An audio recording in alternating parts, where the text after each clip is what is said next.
to be amongst all of you, and especially the invitation rendered by the Ambedkar Student Association today.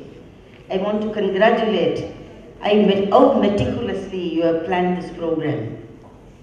The play that you put in, and then the skit that you have provided, I think that itself had conveyed your pains, your struggles, and therefore the power that you have already given to us. I think we should have stopped there, just observed that and completed the thing. Then we could have enjoyed, the dinner. But we've been called to speak in front of you. A galaxy of stars of students and teachers in this auditorium fills my mind that one day we will also soon win our case. I don't want to take much time because there is a great legend of our time, a revolutionary, who is also sitting here. And I think that I want to hear more than I want to speak. Therefore, I also would speak for 10 minutes. I tried, to be shorter. Whenever, when you are a speaker, I tell you the temptation of the speakers. When they see a full all crowd of people, even they will transcend their notes itself and say a lot of things. Because that is the spirit from this, this pulpit. I think, you would be sitting bored there. So I would start to say that on an important day like this, we fondly call the Baba Saheb. He was, as the justice said, that he was an Indian jurist, philosopher, thinker, political leader, a Buddhist activist, historian, a prolific writer, great orator, an economist, scholar, social editor, revolutionary. With a versatile personality, one of the tall leaders of our times and our nation. I join with all of you, with the Ambedkar Student Association, in this campus to salute to the most memorable leader of the nation. Salute to the brave warrior who fought for the downtrodden, not only Dalits, the downtrodden of the Indian continent. We salute him to the Bharat Ratna of the Indian Constitution. Salute to the soul who has laid an emphasis on education. Today, that you are all witnessing today, that education is the only level playing field that can shape. I think Ambedkar himself, a lover of learning, he doesn't not only write, but I think he learnt a lot. We heard a story that when he finished his studies from London and returned, like he had sent a whole lot of books in a big boat, and that boat sank, I believe, and he could not get the books. He cried for a very long time. This is Bhagavan Das, who was in Delhi, told me the story. And Mr. Bhagavan Das in his library in his house had many of his books. I went and touched the book because I thought that Ambedkar had read all the books. So at least I could not read the book, at least I have the touch. I think that when I talk about him, today the dignity for, not only for the Dalit, the dignity for every Indian citizen who lived before, who was going to born before, justice for all, dignity for all, fraternity for all, brotherhood for all, only this man could offer. If somebody would have written the Constitution of India, they would have given one vote to the Dalit, at least 3 or 4 votes to the others. To the capitalist, to the landlord, to the men in the society, they would have at least given 3 or 4 votes. But he had equalized by the vote that everybody in this country are equal. There shall be no discrimination on the basis of class. There shall be no discrimination on the basis of caste, color, and gender, sex. I think it's only man can say that because he was discriminated by himself. He has been denied, deprived. Therefore, he knows when he was writing the Constitution, his blood and sweat went into it. When everybody was enjoying the freedom of India, he was still holding the pen and said, my people has not got the freedom. Therefore, I still have duty to perform. Therefore, my friends, here there are teachers and students and the families of students are here. What the best we can do, all of us, is to either pull the ratha of freedom in front. If you cannot pull, please leave it there. Don't push it back. I think this is the message, that we have a duty to perform. Today, by saying Dr. Ambedkar, we also say that he is almost like a God to all of us, because he brought dignity to us. He has considered us, he made through Constitution to consider the human beings, the downtrodden of our society, as human beings. The restitution of human rights was his major contribution. But we have a lot of temptation to respect him so much, we venerate him so much, and we may make him a God. See, in India there is a problem. Everybody, nice people, good people, we make them God. Like all Saraswati or Lakshmi, everybody go God. So, when women have this name, we will burn them. We will put them into when the husband is died, we put them into the fire. Please don't do this to Dr. Ambedkar. He's a man like the blood and the sweat. He underwent a discrimination. Therefore, he is our leader, a tall leader that the world has produced. Not just for India, not only for Dalits. So don't make him a God. Don't, there was an article written by Narendra Jadhav today. There is this confusion is hanging around that by making him God, ungarland him, that is what the BJP is doing all over India today. They will persecute, they will burn you, they will burn the villages in the name of Hindutva.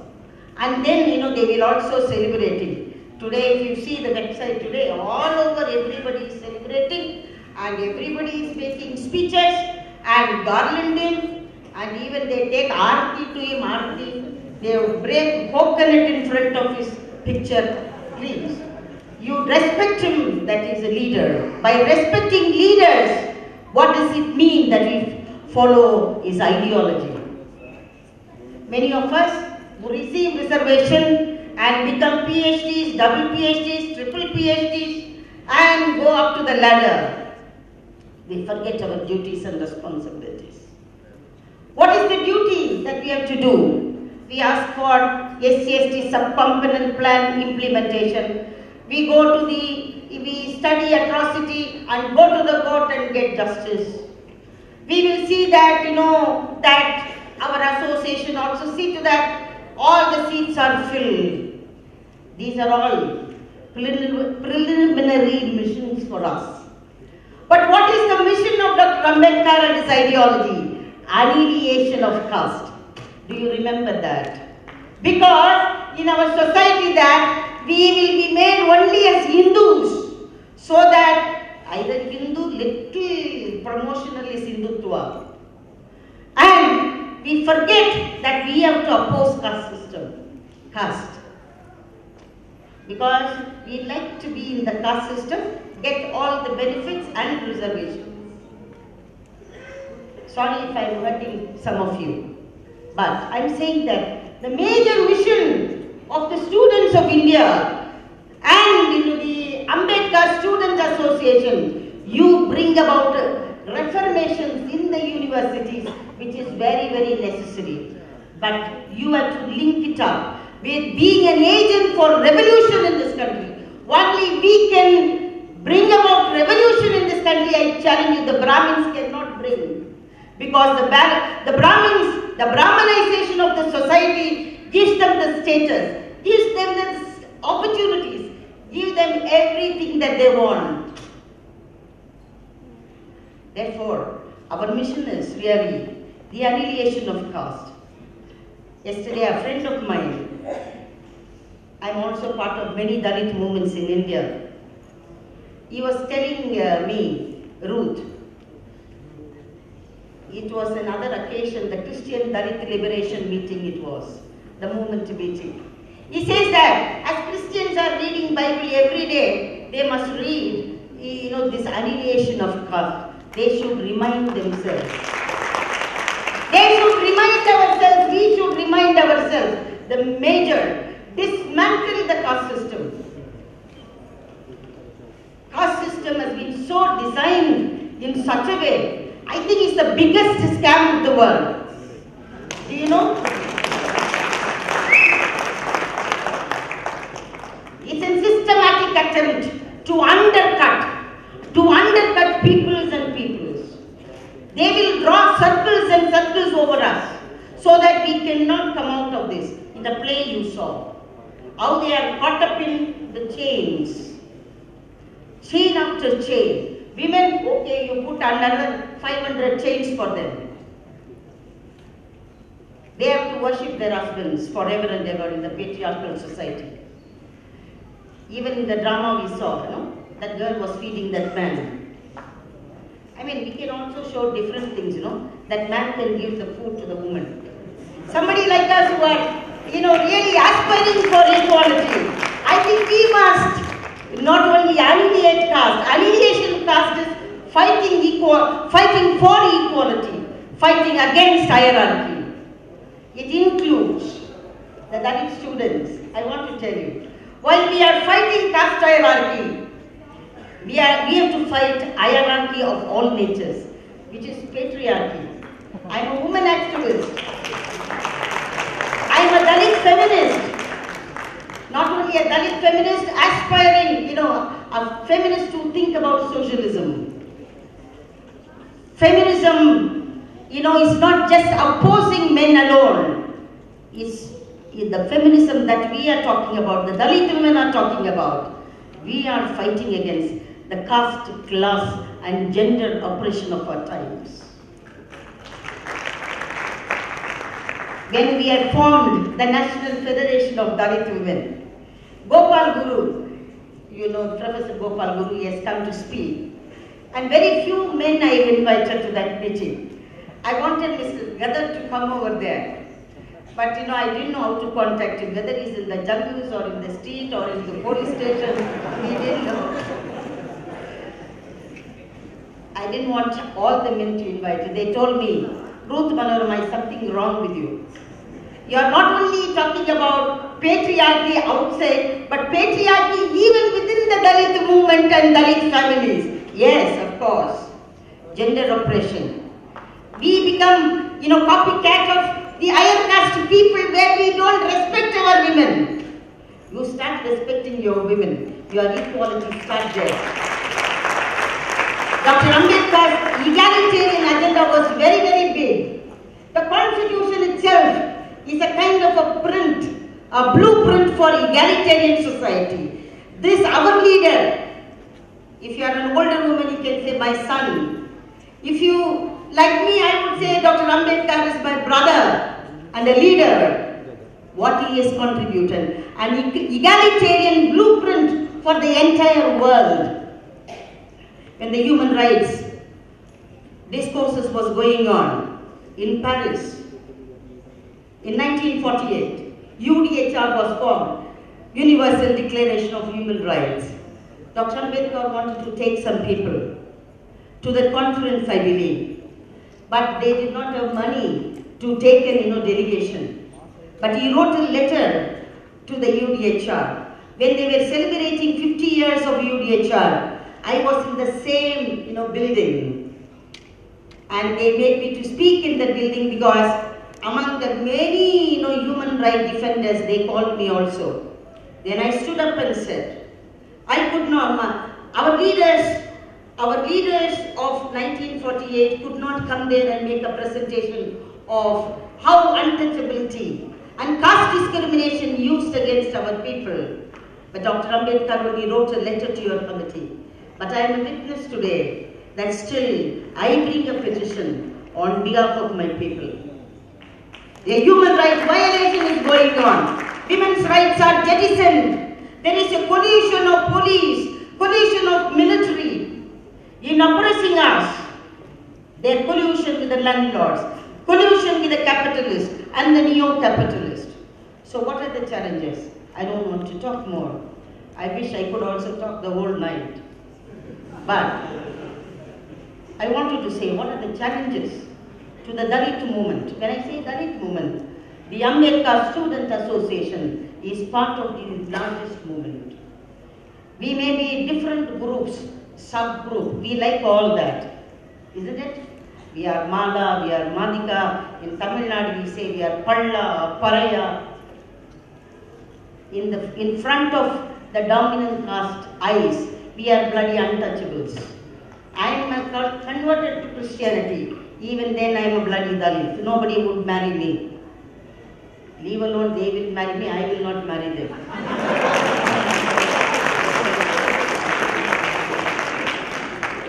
Okay. Ruth Manorama getting that award. I must tell you this.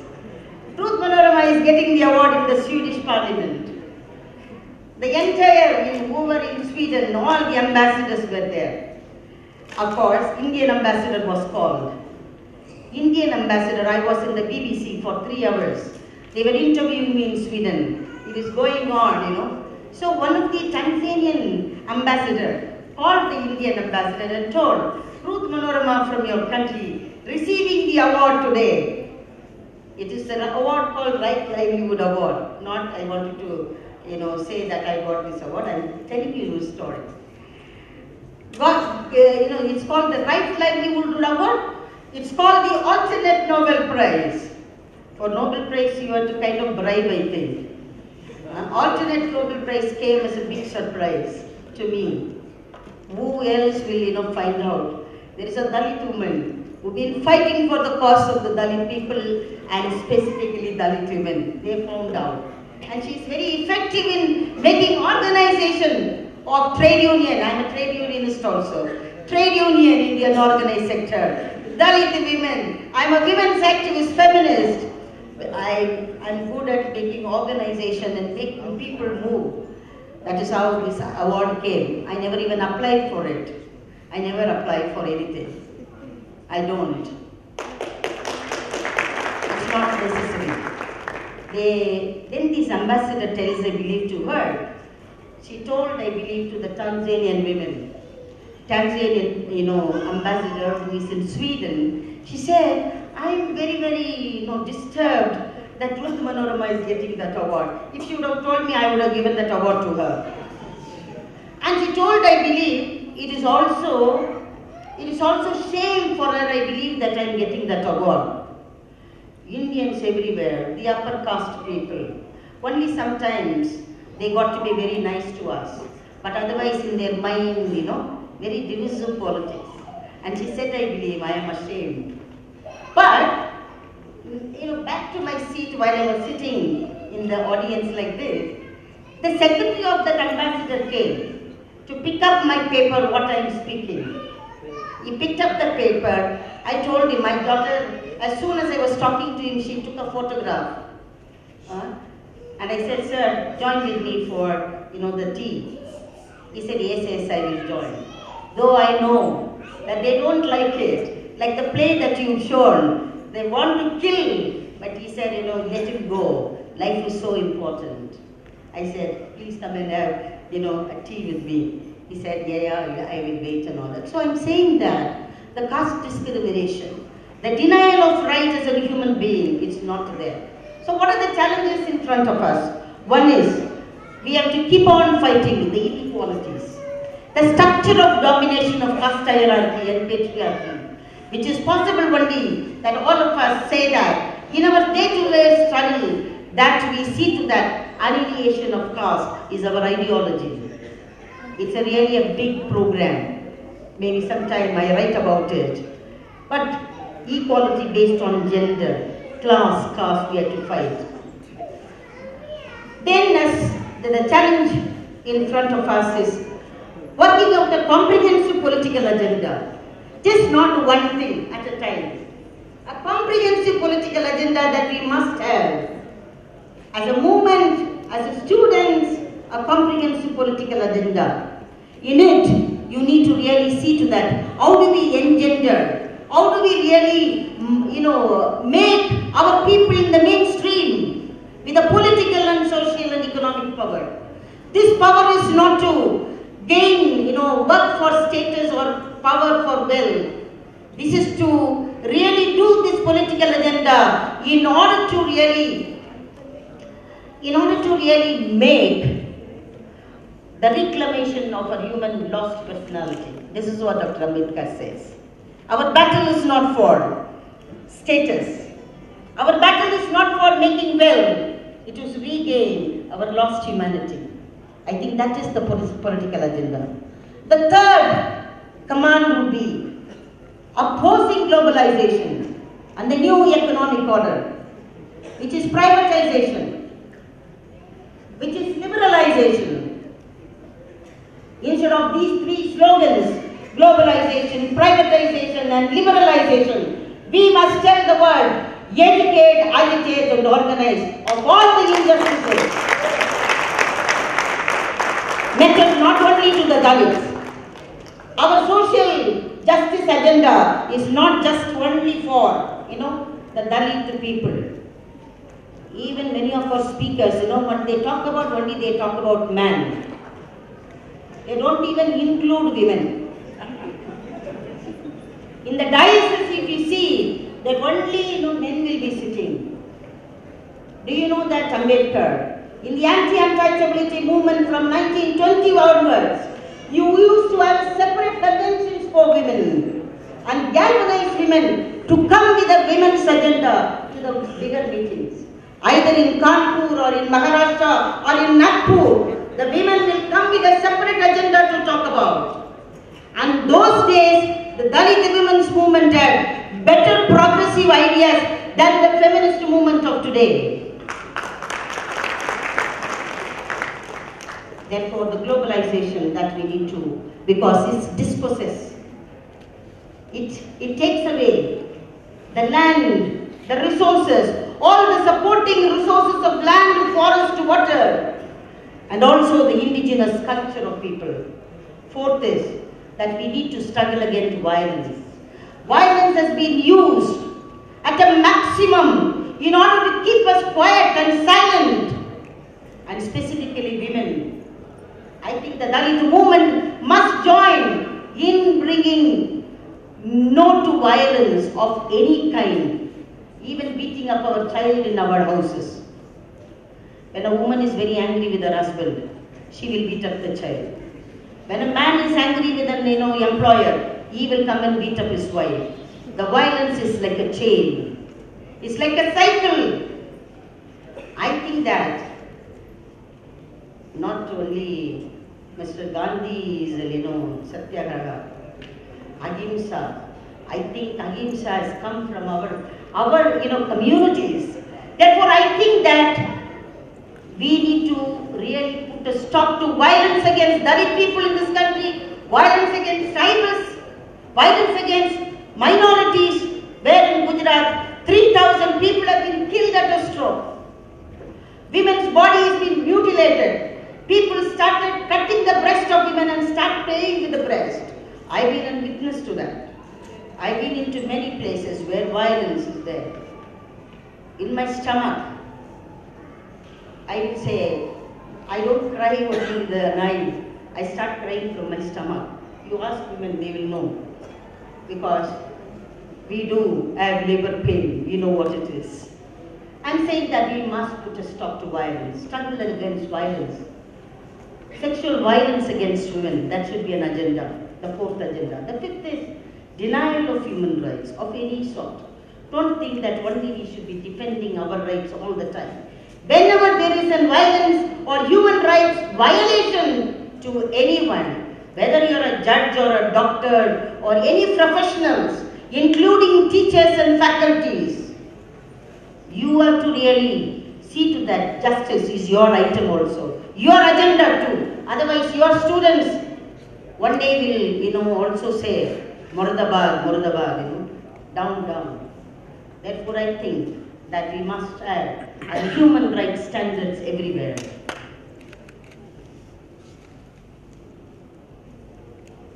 I think with these 5 agendas, I would stop. Thank you very much for giving this opportunity.